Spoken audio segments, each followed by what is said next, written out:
You're watching News 12 Westchester, serving Westchester and the Hudson Valley. Right now on News 12, how many times have you seen this happen? Tonight, there's a new plan to prevent trucks from slamming into overpasses on the Westchester Parkway. It will affect safety and well-being of our residents.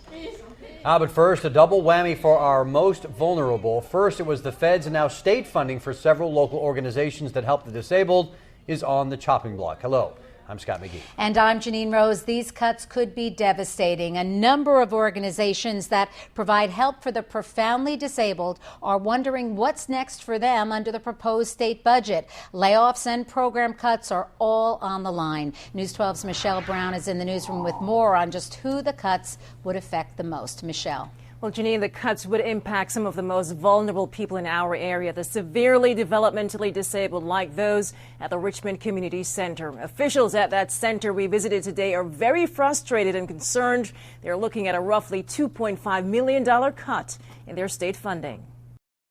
Come on, Glenn, what do you want to do? At the Richmond Community Services Group home in Yonkers, developmentally disabled residents are given loving one-on-one care by direct support professionals. But such personal attention could be in jeopardy if Governor Andrew Cuomo's amended budget proposal passes. Hey! It currently calls for a 6% cut in funding to nonprofit agencies like Richmond. Patso Lipovats runs the agency. She says 6%, or $2.5 million, means layoffs, but she's not sure how many. If we have to cut our DSP staff further, it would mean that our residents would have to have even a longer wait time to receive basic services. Governor Cuomo says agencies like Richmond have to learn to tighten their belts and still get the job done. So yes, these are tough economic times.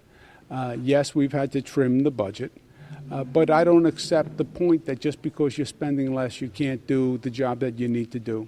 This multi-purpose room was recently refurbished for roughly $200,000, and all of that money was privately donated. Officials here are looking to bring in even more equipment like these gate trainers and specially designed pinball machines to enhance the quality of life for residents. But if the state slashes funding, none of that will be possible.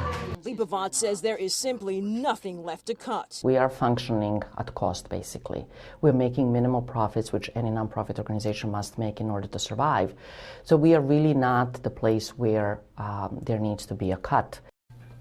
And there is some good news coming out of Albany at this hour. State Senator Greg Ball tells us he is cautiously optimistic a bipartisan agreement will be reached to restore funding to nonprofits like Richmond Community Services. We will, of course, keep you posted and let you know what happens. Janine? Certainly a troubling development there, Michelle. Good to hear that they may work all this out in the end. Thank you very much. Well, there's more on the budget. Yonkers Mayor Mike Spano is back in Albany tonight, fighting for funding for the city and its public schools. The mayor is hoping to restore full-day kindergarten and get additional aid for programs that teach students English as a second language. Over the next 2 days, Mayor Spano will meet with state legislators, we're told, to try and lobby for more money. The city of Yonkers is facing an $86 million shortfall in its spending plan this year. The state legislature is scheduled to vote on the budget by the end of this month.